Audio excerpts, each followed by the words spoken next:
We still got to keep fighting through it. You know, that team, it looked like that team wanted it more than us. You know, they was playing physical. When we went up, I feel like, we just took our foot off the gas, but we just got to keep it going. Mike, that team wanted it more than us. Less than a year ago, this guy was the second unanimous MVP in NFL history. Now, as Lamar himself said, lost 2 in a row, lost 3 of 4. What's your reaction to his comments? The other side wanted it more than we did. Yeah, Zubin, I was a little disappointed by that. And Lamar Jackson is going to be a great player for a long time. I think he's just young and immature in terms of dealing with the media and what to say. I think it comes down to 4 players when he talks about lack of physicality.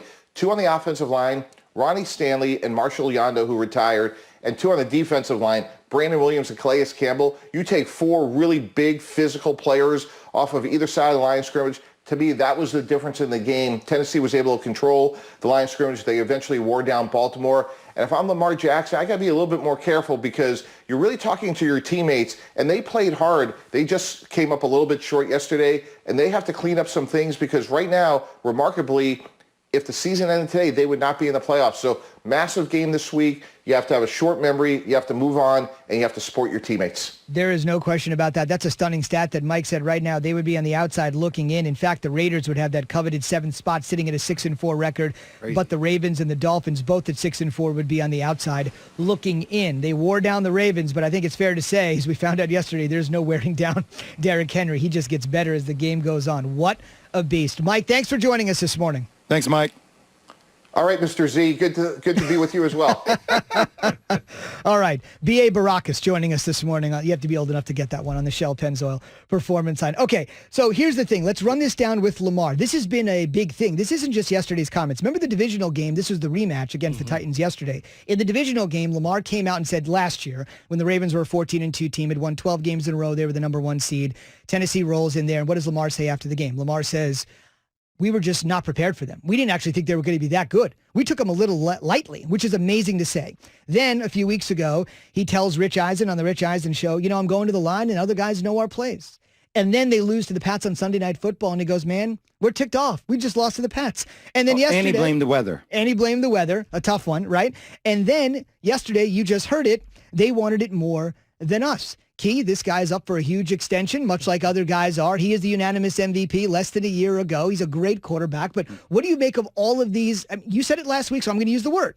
Excuses that he's making. Well, I think when you look at it, much like Mike Tannenbaum just said, you're young and you really don't know how to handle certain situations with the media.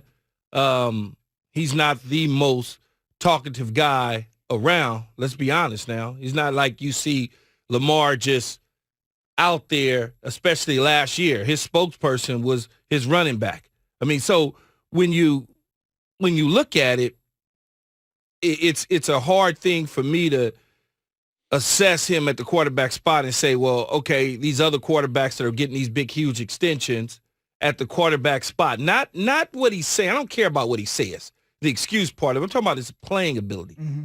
Do I want to extend $100-something million to a quarterback with this style of play without the necessary weapons around him if I'm the general manager? Do I want to wait and see? Zubin, do I want to give it a year more? Do I want to take it all the way down? Do I want to just see what it is and run it back next year and add some more pieces to the offense so I can see what his development is going to be like before I just step out there and just pay him like Carson Wentz?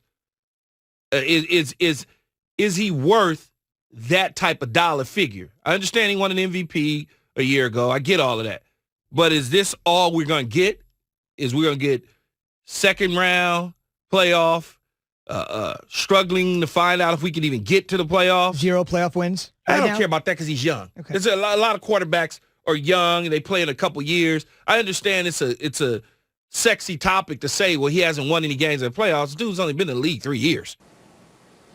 Absolutely. This all goes back to the Cincinnati Bengal organization, guys.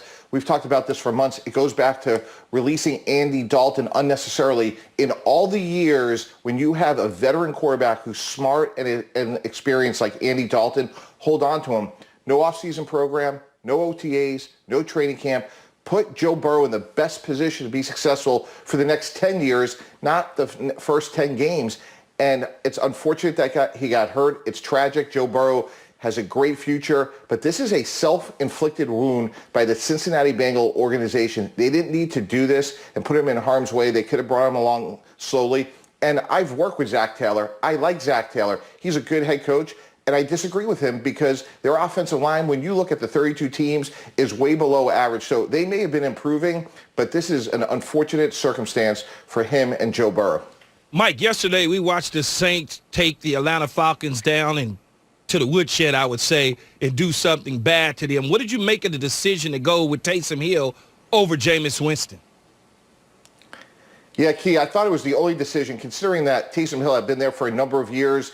Jameis Winston had just gotten there this offseason, and again, he was the third-string quarterback, so he probably had very few reps. I was really impressed by Taysom Hill. I thought he had good confidence, good poise. I thought he had good vision.